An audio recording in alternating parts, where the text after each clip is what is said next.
This is MCTV, CBC.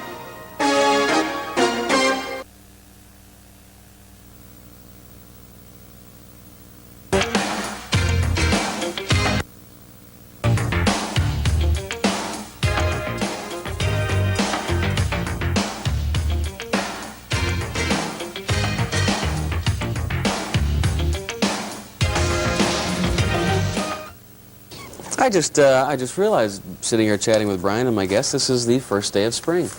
March 21st, it was minus 27 or 28 degrees last night. Living in the north. Set a record for the north. Yeah, you do have to love that. I remember going up north June 1st to do a fishing show once, Brian. Could not see across the lake. But at any rate, you'll be happy to know it's the first day of spring. The robins will soon be returning, and all kinds of nifty things will be happening. Interesting program coming up. Mick Lowe is the author of Conspiracy of Brothers. It is the story of Satan's Choice, and I'll show you the book in a moment. It's a story of Satan's Choice, at least several members of the group who eventually ended up going to jail for the murder of one person. 6 were charged. Bill Madiak was killed, and the Queen's Hotel was shot. A very interesting story, and we'll talk to Mick about it, and it is a conspiracy, and it has a very bizarre ending to it and a lot of strange twists. Speaking of strange twists, some news and exciting things to tell you about today. Our American friends are still busy. There was a fashion show on the weekend in Miami where ladies, you indeed, could go and find the latest fashions in concealing weapons, from a gun-loaded bra to an accessory handbag that you indeed just stick your hand in there and shoot, and you don't even ruin the handbag. Just things that are interesting about the States, right, Brian? You bet. Michael J. Fox has a new movie coming out. It is called Bright Lights, Big City. In it, he plays a fact checker for New York Magazine. And in the movie, he can't handle the details of his job, so eventually he gets into cocaine. Michael J. Fox says that his real-life experiences made it a lot easier to do the role, so you can figure that one out. And that's about it. Not a heck of a lot going on. Dallas happens to celebrate its 10th anniversary, its 10th birthday, so if you're a Dallas fan, you might want to bake a cake today. We'll take a break. We'll be right back, and we'll talk to Mick Lowe about Conspiracy of Brothers. Very, very interesting. Quite the story behind it, so stay with us. Should be a terrific show. We'll be right back.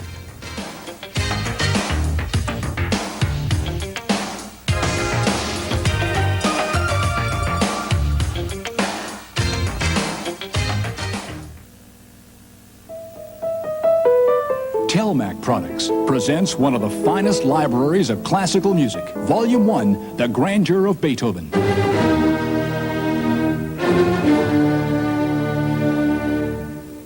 Music that is performed by the most celebrated of orchestras and conductors.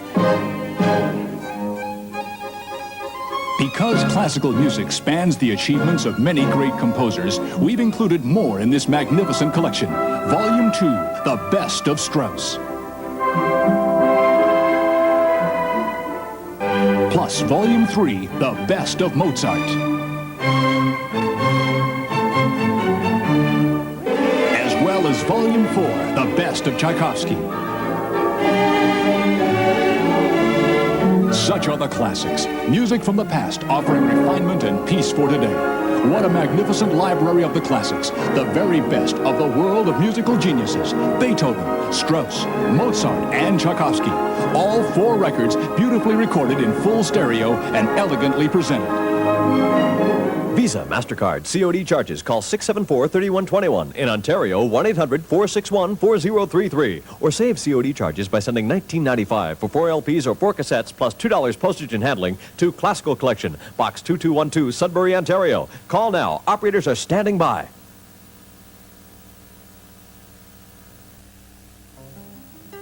Thank you from Development and Peace.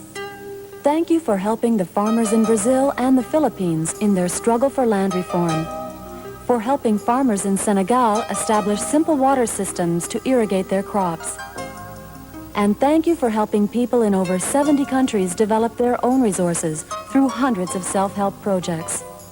Be a partner with the people of the Third World through development and peace. We are back. As I mentioned, Mick Lowe is the author of this book that has not yet been released, and I just realized, according to Mick, that I'm one of the first to have read this book. That's right, Don. Welcome to the show. Thank you. Quick background on yourself. Conspiracy Brothers, a true story of murder, bikers, and the law. Now, you wrote for the Globe and Mail as a freelance? That's right. So a lot of people might recognize from some of your articles. How do you feel about your book? Well, I'll tell you, it's my first book, and there's no thrill. A friend of mine wrote to me and said that writing a book and holding it in your hands for the first time is as close to, as a man can come to having a baby. Having your own book. And I found that to be true, yeah. Yeah, but you went through labor for 14 months, if I read the jacket correctly. Well, it's been 3 years since I first stumbled onto the story, and I've been working on it more or less full-time for 3 years. Okay, just to enlighten folks who aren't aware of what went on, this goes back into the 70s. 6 members of... Well, you tell the story, if you could put it into a nutshell. Well, the turning point of the book is a murder that occurred in a bar, public place in Port Hope, Ontario on October the 18th, 1978. One person was killed. His name was Bill Madiak, and he was a biker from Port Hope. 8 members of the Satan's Choice Motorcycle Club were charged with first-degree murder and conspiracy to commit murder, one of the largest first-degree blanket murder indictments in Canadian history. 6 of them were convicted, 2 of first-degree, 4 of second-degree murder, and most of them are still in prison to this day. The bizarre twists that go on, that in itself isn't a story, because we read about it all the time, bikers killing bikers. The bikers that we know today in the 80s, and we'll touch on this a bit later, are not even closely resemblance to what went on in the 70s. Let me give you one of the strange twists in this. 2 of the people that apparently were the shooters in this, who were identified by witnesses in the bar, and I'll let you get your own experiences of this. One was Sauvé, and one was a guy by the name of Nutty Como. Now try and understand what I'm going to explain to you. 2 people said Nutty Como came up and shot Bill Madiak 3 times. Now here's the bizarre twist. The jacket that Nutty Como was wearing, that the police picked up, had a hole in it which would have proven that Nutty Como was indeed shot. Now one of the bullets that traveled through Madiak went into Nutty Como's arm and eventually traveled right down into his back. No one could ever find the 3rd bullet, yet 2 people said Nutty Como shot Madiak. However, if the bullet that was in Como's back, and there was a bullet in his back, proved to be the one that went through Madiak, then he couldn't have been the shooter. Correct. He had to be sitting beside him as he said he was doing. They would not allow the bullet to be removed because there was no proof that indeed there was a bullet there to begin with other than an x-ray, or the fact that it came from that night. It was catch-22, and this man sat through 2 months of Crown evidence, and in the newspapers he was described, Gary Como is the gunman. 2 very credible Crown witnesses said so. And he was sitting there all of this time with the proof of his own innocence in his own body, and even after they saw it on the x-ray, the judge wouldn't allow the bullet to be extracted because he said there was no proof that it entered the body the night of the shooting. Now here's the other twist too. The jacket that would have proven that he was shot that night was removed from the Toronto chapter house of Satan's Choice and was never found again, and it was removed by the police departments. That's one thing. When you read this book, you become very aggravated. You can forget that there's Satan's Choice and how bad they were. And nobody denies that, and you as a writer don't deny that. I mean, they, for lack of a better term, are scum. They did a lot of bad things, but they still deserve, according to our court systems, the right to go do certain things. Well, they certainly, I don't know about that, but they deserve the right, according to our court system, to the same justice that you or I would get. That justice is supposed to be blind. No matter who you are, you have an equal crack at proving your innocence. How did you feel talking to these people, and how did they feel talking to you? Well, we were, both sides were extremely wary. They're very, very paranoid about the media. In fact, I was 2/3 of the way through the book, and I was sitting with a guy drinking beer one night, and he said, you know, to most members of the club, reporters are worse than cops. And had I known that before I ever started out, I don't know if I would have carried on. But the first time I went into prison to meet Gary Como, here's a man convicted of first-degree murder, long-term biker. He's been in the toughest prisons in Canada. I was scared. It's a scary environment. But now I've been in and out so many times that it doesn't bother me the way that it once did, and I met a lot of guys on the street. Gradually, I think we achieved some basis of mutual respect, and I was surprised, frankly, at the people. I had no knowledge of bikers, and I had expectations, and I was very surprised dealing with them, at least as individuals, at what I found. They were not at all what I expected they would be. Well, they painted their own image, and that's what we came to understand. As far as Northern Ontario was really well protected from the bikers, and we didn't really see it to the same degree they did down south. Let me throw a couple of more twists at you at home. This book is really worth reading, I'll tell you. It's a terrific book to read. A few other interesting aspects. You've got these gentlemen, well, we'll call them gentlemen, who are now in jail and serving life sentences or 10 to 25 years. They would not say who actually did the shooting. That's right. They have never admitted who did the shooting, yet in the book and in the transcripts of the trial, what's Lauren's last name? Lauren Campbell. Lauren Campbell walked into court, said, I'm the shooter, this is what happened, I shot him 3 times, turned around, walked out of court, and the prosecuting attorney and the judge in the trial threw the evidence out. The guy walked in and said I was a shooter. Now, none of the bikers would ever say, yeah, he's the shooter, because that's the Brotherhood. That's right. But how did that occur, that he could walk in, do that, and walk back out? Well, there were a couple of good reasons. One, Lorne had a perjury beef on his record. He had a record as long as your arm. 2, some of the time what he was saying was untrue. Part of what he said was untrue, and it came across to the jury, and everyone there found the man totally incredible, his testimony. But part of what he was saying was true, in my opinion. Mm-hmm. And how do you know there's something wrong in somebody's testimony, but you don't know exactly why or what, so how do you separate one from the other? And even lawyers who believed that Lorne Campbell was the shooter, defense lawyers who heard him that day in court said, I wouldn't have believed him either. Clearly the jury didn't, clearly the judge didn't. So off he walks. Yeah. Lorne Campbell, by the way, he is in jail now, is he not? No, he's still out? Yeah, he was never charged and never convicted of this crime, and he has done sometime since, but he's on parole now. One of the real travesties of this case, and there are several, is T.H. Hoffman. And he's another major character and another player that's in this book. T.H. was nowhere near the Queen's Hotel. He was 200 miles away in Kitchener at the time. Proved it. Proved it beyond a shadow of a doubt. Yet, ended up getting sentenced 10 to 25 years. Now, there's a good twist to this story, and you should read this to find out what happened to T.H. Hoffman. I'm not going to give it all away. But here's a guy that's 180 miles away, proves that he was nowhere near it, yet still goes to jail. Yeah, he was convicted of second-degree murder. And 5 eyewitnesses in the hotel that night, 5, positively said he's the guy. He was one of the guys there. He didn't do anything. He just sat there at the bar, but he was there.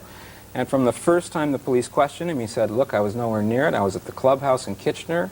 He was a longtime member of the Satan's Choice. And I have all sorts of alibi witnesses who will back me up, but they were also all members of the Satan's Choice. He made some phone calls that night on the clubhouse phone. Which was tapped, of which course. we now know was wiretapped, which he suspected at the time. In fact, the entire clubhouse was bugged shortly afterwards. But the wiretaps disappeared.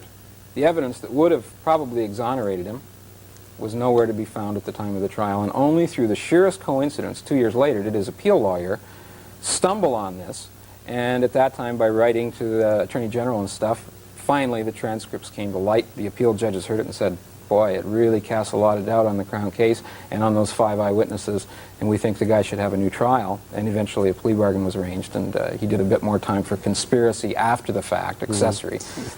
Excuse me, ended up doing 4 years. Right. I was going to get them to read the book to find out what happened. One of the most distressing things about reading this book is you find out that the good guys that we classify as the good guys, and that's the police department, can be just as bad as the bad guys. And in this case, they are. Or were. How do you think the police are going to feel after they read this book and it hits the stands in another week's time, Mick? They're not going to be real thrilled with you.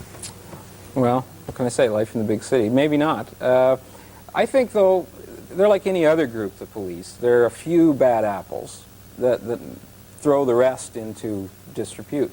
And I think there will be some police who will read this book and say, yeah, I can believe this happened.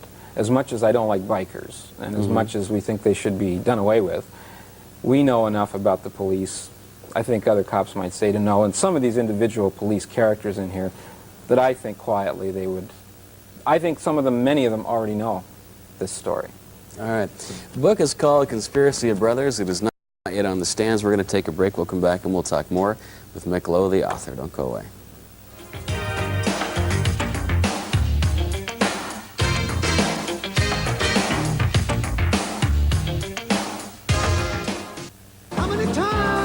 He's rocked us through the years, and now Polytel presents the definitive Clapton album.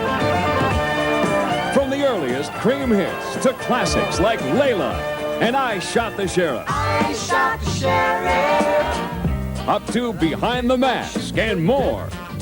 All the classic tracks, all the latest hits, the cream of Eric Clapton. From Polytel, in stores now.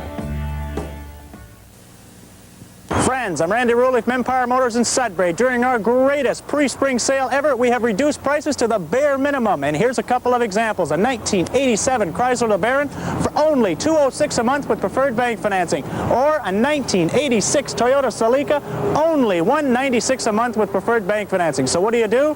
You pick up the phone and give us a call at 674-7534, or better yet, just come on in and let's make a deal. Empire Motors' greatest pre-spring sale ever.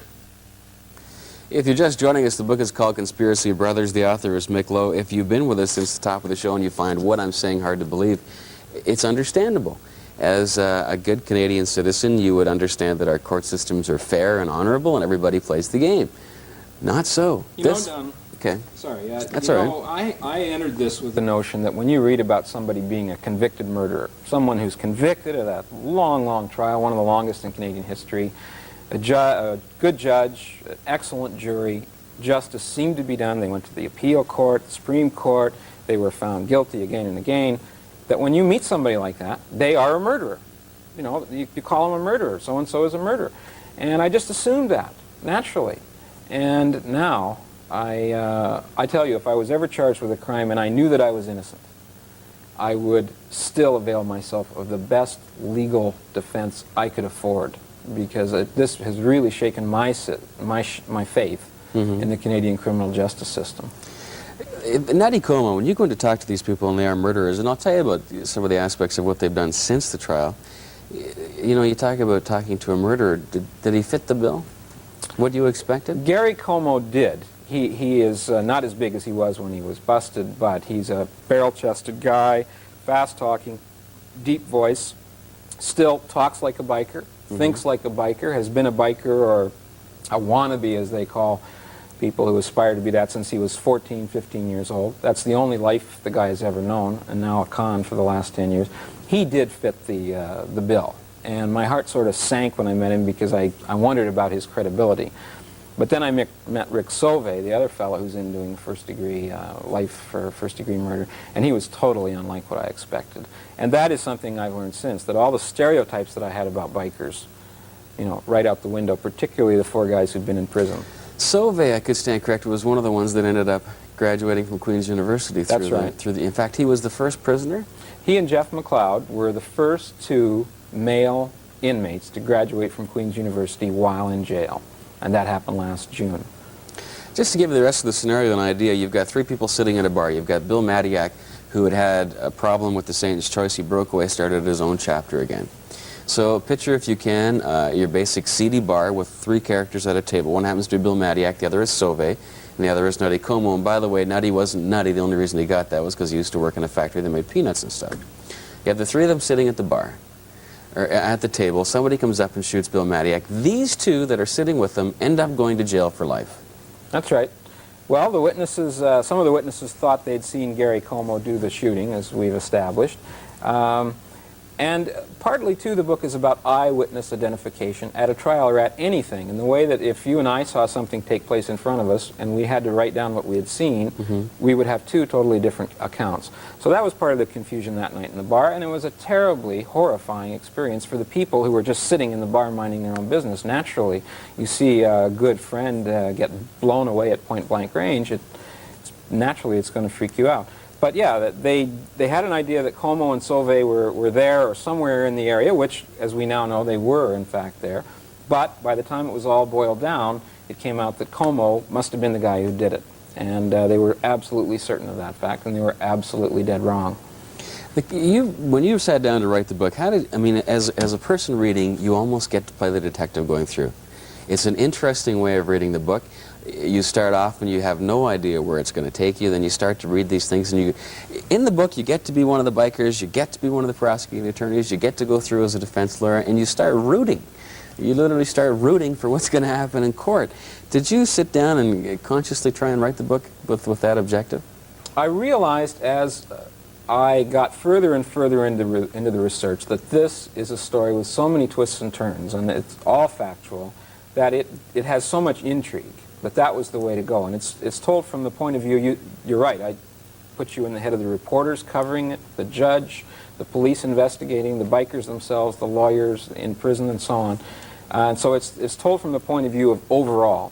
But I wanted to challenge the reader to say, look, I know you think that bikers are them and we are us, but just suppose for a moment that you're under the skin of a biker. You know, why do these guys become bikers? How are they treated in the courts? What's it like to be in prison and doing 25 years as a young man? Rick Sauvé had never spent one night in jail before he was arrested for this murder. He was What's what, that like? 25? 23, I think. 23. Yeah, and he's going to come out in his 50s. He had a daughter who was 6, who's now 14, and he'll probably be a grandfather by the time he gets out of prison. What is that like? What does that feel like? Too often I think we as law-abiding citizens have this idea that there's the criminal element out there and then there's us. Well, I'll tell you, these guys' families are the straightest, most honest people that you'd ever want to meet, hard-working people like anybody else. So I wanted to try to challenge the reader a little bit. And while I do put you inside the heads of everybody, and it's an omniscient point of view, I do take special pains to show you what the bikers were thinking and feeling. One other interesting aspect of the book is you took us into the history of the choice. So it's not like here's the bikers and this is what they are. I mean, you went back into the 50s and the 60s and you explained. Just to give you an idea of some of the tactics the police department uses without even getting into one particular character who's very interesting, and he ran the OPP bike squad. At one point, the bikers are always in confrontation with the police. Right. But at one point, they had one of their annual picnics. So you've got 300-400 bikers all in a farmer's field, minding their own business, not breaking any laws per se, not harassing anybody, not doing anything. The rest of the story was never printed in any newspaper except for a small article. But give us an idea just what I'm talking about, what went down. Well, it was an annual summer field run where bikers from all over southern Ontario would congregate, and they have various events and they party. And at one time they had them close to urban areas, and there was no end of trouble with that. So they moved them right out of the cities into the countryside, away from everybody, so that they wouldn't hassle anybody, no one would hassle them. And in the late 60s, lo and behold, a whole line of police OPP cruisers came up. Out of them climbed what we now know as a riot squad, like we had the postal workers here last summer with the visors and the long nightsticks and everything, and they started to march onto the field in a wedge, like a military exercise, and these bikers couldn't figure out what was going on, and eventually they encircled the police. They were totally surrounded, and one guy who was there said it was like Custer, and the police, finally realizing that they were about to be slaughtered if they really did want to fight, just were turned around and marched right off the field, and there are pictures of that in this book. And the police just picked on that day anyway, they picked on the wrong group to give a hard time to. But of course, this hardens attitudes. This kind of defeat hardens a police attitude naturally towards this group that claims to be outlaws. And so they fight back. It's cops and robbers. It's men in groups. And how much difference is there, and both sides would hate me for saying this, but how much difference is there when you scratch one from the other, cops and bikers? You know, I think there's a certain psychological mindset in some cases.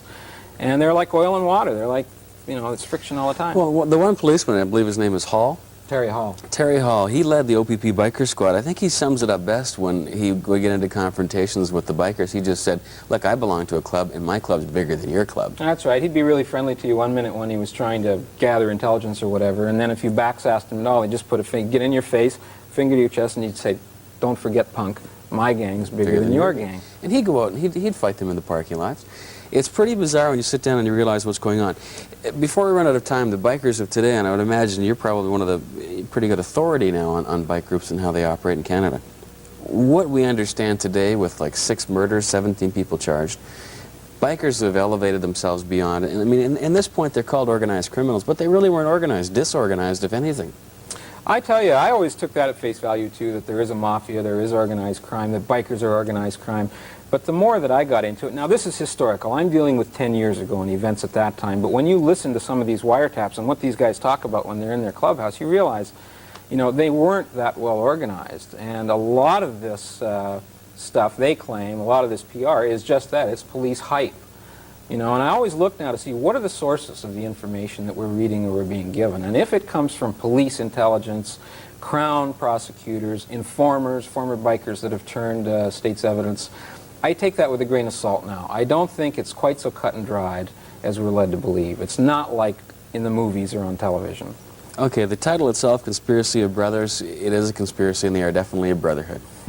Any one of them could have stood up and said, okay, here's what happened. And you would not have had 6 people charged with murder, correct? Yeah, well, certainly any one of them, I suppose, even now could walk himself by saying, all right, I give up. I'll tell you who committed this crime. And yet, to this day, and I'm sure ever, not one of them would do that. They have literally given their lives to protect the shooter. And they have honored the code by which they live. How do you think your book will do?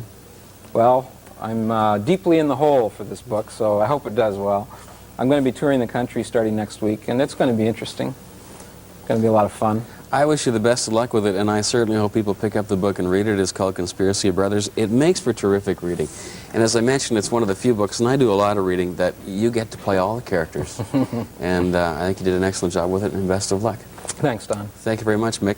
Once again, it's called Conspiracy of Brothers. Super book to read, all about Satan's choice and a murder trial that occurred in the 70s. Don't go away. We'll have more for you right here on Today.